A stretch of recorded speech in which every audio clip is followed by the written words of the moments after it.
I said I'd never date a black guy from the hood. Now I live in his building, and he just saw the text where I said it. Before we dive in, make sure to hit subscribe, tap like, and share this video. The more voices we reach, the louder these stories become. And drop your city in the comments. Let's see where love finds us. Brielle's laughter bounced off the marble bar top, too bright and a little too loud. I'm serious, Mel, she said, swirling her mimosa. I am done with charity cases. No more guys who can't afford therapy. No more I'm still figuring it out men. And absolutely no black guys from the hood. I'm not doing that storyline. Ever. Melanie winced. You hear yourself, right? That sounded practical, Brielle cut in, flipping her long blonde hair back over one shoulder. Her deep green dress hugged her thick, curvy frame, the wrap style straining a little where her chest pressed against the fabric. She caught a couple of guys at the far end of the bar looking over and pretended she didn't notice. It sounded like something your dad would say when he's had too much scotch, Melanie murmured. Brielle's jaw tightened. My dad just knows how this world works. Or he thinks he does. Whatever. Brielle clinked her glass against Melanie's. Here's to my new era. Stable, safe, boring. No drama, no chaos, no hood fairy tales. Melanie opened her mouth, then closed it, like she was picking her battles. Fine. Tell me about this new place. Are you finally moving somewhere that doesn't look like a Pinterest board exploded? Brielle smirked. Actually, yes. Exposed brick, high ceilings, real hardwood floors. The listing called it industrial chic. It's in Brookline Heights. Melanie blinked. The hood adjacent, Brookline Heights? It's up and coming. Brielle said the phrase like she'd read it off a brochure. Developers are investing like crazy. It's a smart move. I'll get in while it's still affordable and ride the wave when the neighborhood flips. Gentrification Barbie returns, Melanie muttered. Brielle rolled her eyes, but there was a pinch of discomfort in her chest. Look, I need more space. The downtown shoebox was suffocating me. This building has a gym, a rooftop deck, and in-unit laundry. Do you know how my thighs will thank me for not hauling laundry bags down 3 blocks? Melanie snorted. Your thighs are already living their best life. Brielle smiled despite herself. Anyway, I signed the lease this afternoon and I move in next week. New building, new me. I'm manifesting grown man energy only. Define grown man, Melanie said, arching a brow. Because your track record. A vibration cut her off. Brielle glanced down at her phone. A text from her mother flashed across the screen. Your father says the neighborhood is dangerous. Are you sure about this? We can help you find something in a better area. Brielle's throat tightened. Better area was code, and they both knew it. She replied quickly, I'm sure. I need to do something for myself. When she looked up, Melanie was watching her, eyes soft. You know you can want new things, Mel said carefully, without swallowing his fears whole and calling it wisdom. Brielle forced a smile. I'm not afraid. I just know my limits. Do you? Melanie asked. Brielle didn't answer. She sipped her drink until the bubbles burned the back of her throat. The building looked different up close. Online, it had been all soft lighting and framed angles, exposed brick, black metal railings, potted plants. In person, the brick still flaked in places, the sidewalk outside was cracked, and a corner store across the street had its windows barred. Bright posters for lottery tickets pressed against the glass. Brielle stood on the curb, hugging a box to her chest, sweat prickling under her cream-knit top. Her jeans clung to her hips and thighs, and she could feel her lower back starting to ache. This was not how it looked on the listing. Car horns blared somewhere down the street. A group of teenagers laughed loudly as they passed, music thumping from someone's phone. A woman pushed a stroller, a kid trailing behind her with a sticky red popsicle. The air smelled like fried chicken, car exhaust, and something sweet from the bakery on the corner. Brielle swallowed. It's fine, she muttered to herself. You want real? This is real. You're not made of glass. Need a hand? The voice came from behind her, deep, smooth, with a slight rasp at the edges. She turned, and for a moment her brain tripped over itself. He was tall, at least 6'2", maybe more. Broad shoulders under a faded black hoodie, sleeves pushed up over strong forearms dusted with paint. Deep brown skin that caught the late afternoon sun. A dark beard lined sharp along his jaw, and eyes she couldn't quite read from behind the lashes. His hair was cropped close, neat, and there was a small tattoo peeking from under his collar, disappearing beneath the fabric. He tilted his head toward the tower of boxes in her trunk. "You going to carry all that up yourself, or is this a CrossFit audition?" Brielle's spine straightened. Automatic reflex. "I'm fine," she said a little too quickly. "I've got it." He lifted his hands in surrender, palms open. "All right, just offering. Elevator's slow, by the way. Name's Jamal." "Of course it is," something inside her said. Hood name, Hood building, Hood rules. She hated herself a little for thinking it. "I'm Brielle," she replied, shifting the box in her arms. "I'm moving into 4B. His mouth tugged into a half smile. "Welcome to the building, 4B. I'm 3A. If you hear loud music around dinner, it's the kid upstairs in 5C, not me. I take my old man reputation seriously." Brielle snorted despite herself. She hadn't smiled on purpose. She adjusted her grip on the box, her wrist starting to shake. "I can manage." He glanced at her arms, then at the remaining boxes, then back at her. "Right. Well, the front door sticks a little. You got to lean your hip into it. The way you're holding that, it's gonna." She tried to open the door without bumping her hip, trying to prove she wasn't helpless. The box slipped. For one dizzying second, she felt it tipping out of her grasp. A hand shot out, steady and sure, catching the edge of the box before it crashed to the ground. His other hand came up, hovering near her elbow without quite touching her. "You good?" he asked. Her heart hammered in her chest. Her face flushed hot. She could feel sweat between her shoulder blades. "Yes," she snapped, more at herself than him. "I said I've got it." He eased the box back into her arms, stepping away fully, fingers releasing slowly like he didn't want her to feel cornered. "Copy that." He held the door open with his foot, nodded once and let her pass. Inside, the lobby was smaller than it looked in the photos. No polished marble, just clean tile, a few mismatched chairs, and a bulletin board covered in flyers for community meetings, tutoring sessions, and a hand-lettered sign that read, "No parties after 10 p.m. "Yes, Marcus. This means you." Jamal walked ahead, hands in his hoodie pocket. He tapped the elevator button. The old doors shuddered to life. "So," he said casually, not looking at her, "what brought you to Brookline Heights?" "Definitely not the Yelp reviews." She shifted the box against her hip. "The place was available, and the lease terms were good. I needed more space." "No friends in the neighborhood? Family?" "My family wouldn't survive one visit here without a group text meltdown," she said dryly before she could stop herself. His mouth twitched. "Ah, so you're undercover?" She bristled. "I'm not undercover. I just wanted something different." "Different can be good," he said quietly. "Sometimes different is the only thing that saves you." The elevator doors creaked open. They stepped inside. It smelled faintly of bleach and someone's cheap cologne. The light flickered once, then steadied. As the doors closed, her phone buzzed in her back pocket. "Melanie?" "You alive? How's the hood-adjacent castle?" Brielle thumbed out a quick reply, still standing. "Met my neighbor, Jamal. Very local." Before she could lock the screen, a second text came in, this time from her mother. "If you see any suspicious men hanging around, do not engage. Call the police or come home." She felt Jamal's presence beside her, tall and quiet, a solid line at the edge of her vision. A wave of shame washed over her, sudden and sharp. Her fingers hovered over the keyboard, then typed anyway. "Don't worry, Mom. I'm not about to start dating black guys from the hood." She hit send before she could think. The elevator was silent. And then, softly, she heard a sound, a dry huff of breath, almost a laugh, but not quite. She looked up. Jamal was staring straight ahead at the elevator doors, jaw clenched just enough for her to notice, throat working. Her stomach dropped. He hadn't been looking at her, but his reflection in the dull metal panel above the buttons showed his eyes. And they were on her. The elevator ride to the 4th floor felt like being trapped in a confession booth with no priest, no absolution, just her and the echo of her own words buzzing in her ears. "I'm not about to start dating black guys from the hood." The text still glowed on her screen where her thumb hovered, as if mocking her. Brielle locked her phone like slamming a door, but the damage was already done. The elevator shuddered and groaned, finally dinging at the 3rd floor. Jamal stepped out. "Welcome to the building," he said without looking at her. His voice was calm, level. "4B's at the end of the hall. If the heat's weird, bang the radiator once, not twice.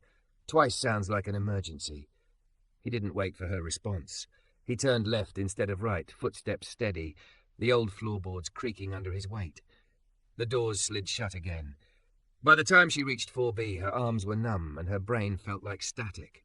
She fumbled the keys twice before getting the door open. The apartment was bare, the echo of her sneakers on the hardwoods reminding her just how alone she was up here. She set the box down and sank onto it, chest heaving. "Great start," she muttered. "First black neighbor in my new authentic neighborhood, and you immediately prove you're your father's daughter." Her phone buzzed again. "Melanie." "So, is it scary? Do I need to light a candle for you?" Brielle stared at the screen. Her thumbs hovered, then typed, "Met my neighbor." He caught one of the boxes, almost dropped it. I think he saw what I texted Mom. She stared at the blinking cursor, throat burning. Then she deleted the last sentence and sent only, "Met my neighbor. Tall, quiet, definitely not my type." It felt like a lie and a cop-out at the same time. The first night, she barely slept. Every sound was new. A baby crying somewhere down the hall, pipes clanging like someone dropping metal in the walls, distant music drifting up from the street. At 2 a.m., a motorcycle roared past, making her flinch. She lay in the dark, staring at the ceiling, feeling her own heartbeat in her throat. The old apartment had been so clean, sterile. She'd complained about it, how it felt like living inside a showroom. Now she was here, in something real, and her body didn't know how to unclench. Around 3:45 a.m., she heard it. A low, warm sound under the rest of the chaos. Laughter. Male voices, steady and playful, filtering up from the courtyard. A deeper one, Jamal's, she was almost sure, cut through the others every now and then. She got up and padded to the window, pushing the curtain aside. Down below, under the weak yellow light, a small group of teens clustered around a makeshift hoop someone had bolted to the side of the building. Jamal leaned against the chain-link fence, hands in his hoodie pocket, calling out directions. "Footwork, man. Come on. Don't rush the shot. You're always trying to skip steps." A lanky boy tossed the basketball, missed, and groaned. "That's why you're not in the league yet," Jamal added, dry humor softening the criticism. The boy laughed and jogged after the ball. Brielle watched the scene, something loosening in her chest. This wasn't how her father had described those neighborhoods. No one was lurking in shadows with guns. No one was plotting to jump her when she walked outside. It was just people. Tired, loud, real. One of the boys looked up, noticing her silhouette. He nudged Jamal and jerked his chin toward her window. Jamal glanced up, eyes catching the faint light around her face. For a second, their gazes locked. She dropped the curtain like it had burned her fingers. By the third day, the novelty of her industrial chic lifestyle had been replaced by the irritation of practical problems. The hot water worked when it wanted to. The radiator in the bedroom clanged like it was possessed. And that morning, as she tried to make coffee, she discovered the kitchen sink leaking steadily underneath, leaving a small shimmering pool on the cabinet floor. "Of course," she muttered, crouched on her knees, her soft thighs pressed against the wood. Her hair fell in her face as she tried to twist the valve. Water dripped on her forearm. She called the number labeled Super in her welcome packet. It rang until voicemail. "Hi, this is Brielle in 4B, she said, forcing her voice to stay calm. "The sink is leaking pretty badly. Could someone come take a look? Today would be great. Thank you." She hung up and sat back on her heels, wiping her arm with a dish towel. She'd barely stood up when there was a knock at the door. "That was fast," she murmured, crossing the living room. When she opened it, Jamal stood there with a red toolbox in one hand and a roll of plumber's tape in the other. He wore a black t-shirt this time, worn soft around his chest and shoulders, jeans paint splattered at the knees. Up close, she could see the faint, pale scar along his jaw. "Ms. Rosa texted me," he said, jerking his chin toward the ceiling. "Said the new girl in 4B sounded like the world was ending over the pipes." I did not sound like the world was ending. Brielle protested automatically. He lifted a brow. "You left a voicemail using your customer service hostage voice. That means it's either an emergency or you're about to write a very strongly worded email." Heat crawled up her neck. Okay, the sink is leaking, that's all. The super didn't pick up. He doesn't most days." Jamal shifted the toolbox. "I do some of the work around here. You mind if I take a look?" Brielle stepped aside. "Sure, come in." He moved past her, the scent of soap and sawdust trailing after him. She was suddenly very aware of the way her leggings hugged her hips, the way her oversized shirt slid off one shoulder. She tugged it up, then felt ridiculous for caring. In the kitchen, he knelt in front of the cabinet and opened it. "You turned the water off?" "I tried, I think." She leaned against the counter, twisting her fingers together. He reached under, tested the valve, and twisted. The dripping slowed, then stopped. "You gotta turn it all the way," he said. "Can't be polite with old plumbing." She watched his hands move, steady, sure, veins along his forearms visible as he worked. He slid the toolbox closer, pulled out a wrench and a small flashlight. Silence stretched between them. "Thank you," she said finally, "for helping. I didn't mean to drag you into—" "You didn't," he said without looking at her. "Miss Rosa did. She likes having a reason to text me 3 times before noon." Despite everything, Brielle smiled.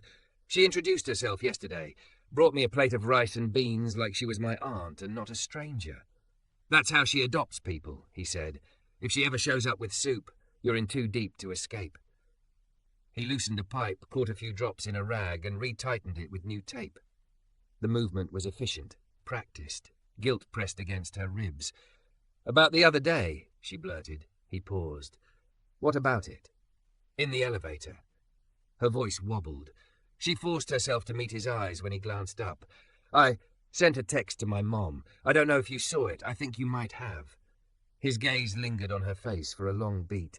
There was no anger in it, just something heavier, like a door he'd closed a long time ago. "I saw enough," he said quietly. "Jamal, you don't have to explain." He turned back to the pipe. "You said what you meant." "That's not." Her throat tightened. "It's more complicated than that. My parents, they... Brielle."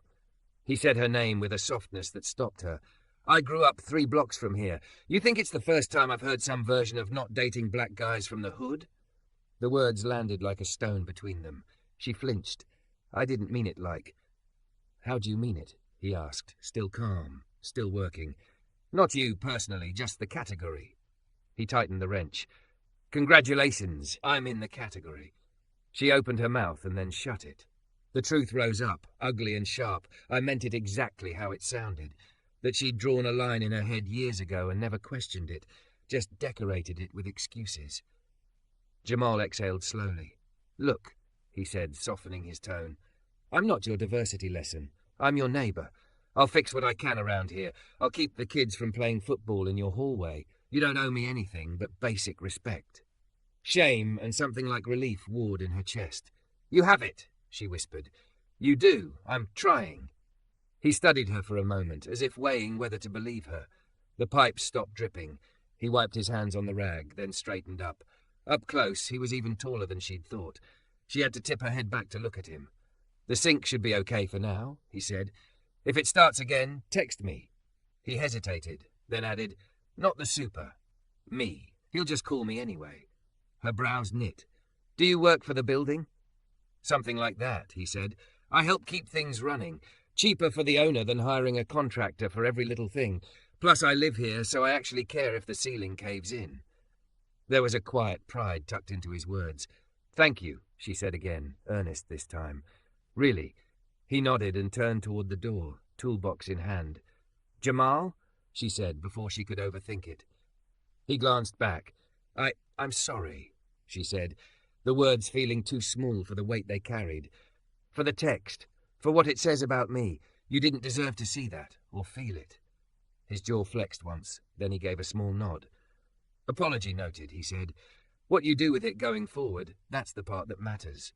He left without waiting for a response. Brielle stood in the quiet kitchen, listening to the echo of his footsteps fade down the hall.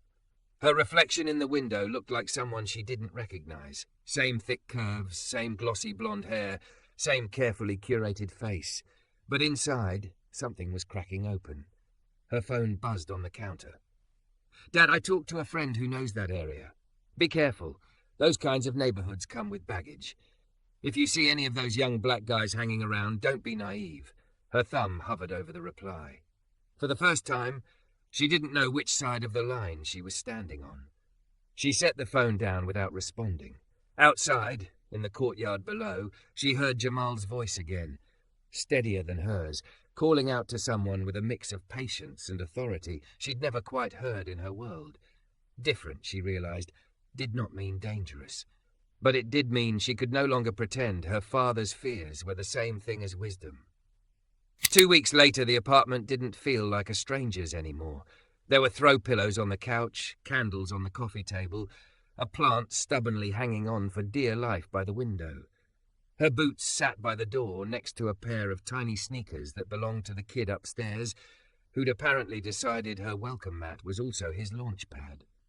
Brielle had stopped moving the shoes. It was the smallest things that shifted first. She learned the names on the mailboxes. Mrs. Rosa from 2D asked her to taste test a new soup, and Brielle said yes, instead of pretending she wasn't home. She bought coffee from the corner cafe instead of Uber Eatsing her usual chain. She nodded instead of looking away when teenagers laughed too loud on the sidewalk. And Jamal, he became part of the fabric of the place, whether she wanted him to or not. She saw him in flashes, a toolbox in hand, a grocery bag looped over his wrist, keys hanging from his belt. Sometimes he was in the courtyard with the kids, sometimes in the hallway, replacing a light bulb. He always greeted her the same way, calm, polite, the faintest curve at the corner of his mouth. Morning, 4B. Hey, Brielle. Watch your step. There's a leak on the 3rd floor stairs. Never cold, never exactly warm. A steady temperature she hadn't earned more of yet. The text she'd sent her mother still haunted her when she scrolled back through her messages. She hadn't deleted it. It felt important not to. Like a bruise, she kept pressing just to remember she'd caused it. What you do with it going forward, that's the part that matters. She heard Jamal's voice in her head more than she liked. The storm hit on a Thursday. Thunder rolled in the distance all afternoon, the sky turning the colour of old bruises. By 6, rain came down in sheets, hammering the windows, the wind wailing down the street like it had a bone to pick. Brielle sat at her dining table, really just a reclaimed wood slab with 2 mismatched chairs, half listening to a true crime podcast, half pretending to work. When the lights flickered once, she froze. Don't you dare, she told the ceiling. The lights went out. Silence swallowed the apartment. The hum of the fridge stopped. The radiator stilled. The podcast cut off mid-sentence. Okay, she whispered to herself. Okay, it's fine. It's atmospheric. Her phone buzzed in the sudden dark. Mom, storms there look bad on the news. Are you okay? Do you want to come home for a few days? Brielle stared at the message, listening to the rain batter the windows. Some old part of her, 12 years old and timid, wanted to pack a bag and go back to the gleaming suburbs where the power never went out this long without someone getting sued. Another part of her remembered Jamal in the courtyard under a weak streetlight, making the kids laugh like the weather couldn't touch them. Lightning flashed, illuminating her reflection in the window. Big shirt, leggings, hair in a messy bun, soft body outlined against a city that no longer felt like the enemy. She typed back, I'm fine. We lost power. I'm staying. Her thumb hovered, then she added, I like it here. She hit send before she could reconsider. The hallway was dim when she opened her front door, emergency lights humming faintly. Voices drifted up from below, someone complaining about the food in their fridge, a kid asking if the Wi-Fi was dead forever, and under it all that same steady voice. Generators can't handle everything at once, Jamal was saying. We'll get the essentials up first. Miss Rosa, I'll bring candles up to you in a minute, all right? Something in Brielle pulled her toward it. She padded barefoot down the stairs, one hand on the railing, heart beating too fast for what was essentially a minor inconvenience. At the 2nd floor landing, she saw him, flashlight tucked under his arm, tool belt on, talking with the building owner's son and 2 neighbours. I can get the breaker panel, he was saying, but if the main line's out, we're waiting on the city. I'm not paying full rent for half electricity, someone muttered. Jamal's mouth quirked. You can take that up with management. I just keep the roof from caving in. His eyes flicked up and landed on Brielle. You good, 4B? He asked. She nodded, swallowing. Just checking if we're, not all about to die. Not today, he said. Flashlight? She hesitated, then stepped closer. Can I help? The other man snorted. You know anything about panels, sweetheart? Jamal cut him a look that shut him up neatly. Actually, he said, turning back to her, you can. Hold the light. He handed her the flashlight without waiting for her to decide. It felt heavier than it looked, warm from his grip. They headed toward the basement, the air cooling with each step. The smell of damp concrete and cleaning supplies thickened around them. The beam from the flashlight bobbed along the walls, catching old graffiti and newer paint. "You don't have to be down here," Jamal said as they descended. "Most people flee to their phones like the world is ending when the lights go out." "Most people would," she said. "I'm trying not to be most people anymore." A pause. The scrape of their shoes on the stairs. "That why you didn't run home to the suburbs?" he asked lightly. She glanced at him, startled. "How do you... Your parents' car the first time they dropped you off," he said. "The way your mom clutched her purse like someone was going to snatch it in the lobby. Your dad's face when he saw the kids playing outside. You don't grow up around here and not learn to read that." Heat crept up her neck. "They're scared," she said. "He says he's seen things." "Me too," Jamal said quietly. "Different things, I'm guessing." They reached the panel. He opened it, metal creaking, and the smell of dust and metal rushed out. "Light," he reminded her. She angled the beam where he pointed. His hands moved with easy competence, flipping switches, testing connections. In the close space, his presence felt larger, but not in the way the men at her father's charity galas filled a room with ego. "This building," he said after a moment, "is one of the few places that didn't throw my family away." Brielle blinked. "What do you mean?" He finished with one section of the panel before answering. "When my mom got sick, we couldn't keep up with the old rent. The landlord there couldn't care less. We ended up here. Grayson, the owner, he grew up with my uncle, cut us a break. This place, it gave me time to figure out how not to drown." She watched the way his shoulders squared when he said it, the quiet steadiness in his voice. "What do you do," she asked softly, "when you're not fixing sinks and lecturing teenagers about layups?" The corner of his mouth tugged. "Work nights at the community centre. Maintenance, coaching, talk some of the kids down when they're ready to fight the whole world. I do odd jobs. Paint, patch, build stuff. I'm not on a billboard, but the lights stay on and the floor stays solid. That counts for something." "It counts for a lot," she said before she could stop herself. He glanced at her, expression unreadable in the half-light. "Your dad wouldn't agree." The words stung more because they were true. "No," she said, voice rough. "He wouldn't. He thinks places like this exist to swallow people whole. He doesn't see what you're doing." "And you?" Jamal asked quietly. "What do you see?" Her fingers tightened on the flashlight. "I saw a category when I moved in," she admitted. "I saw everything he told me to see. And then you caught my box before it hit the floor, fixed my sink, talked to those kids like they were more than trouble waiting to happen. I keep having to recalibrate." He studied her for a second that felt too long, then turned back to the panel. "Recalibrate's a fancy word for I was wrong," he said. "I was," she whispered. There was a sharp click as he flipped a main breaker. Somewhere above them, a hum returned, the building waking up. "Let's see if that holds," he said. "Come on." Back upstairs, lights glowed faintly in the hallway. A kid cheered. Mrs. Rosa called down the stairs, "Mijo, you did it?" "More or less," he called back.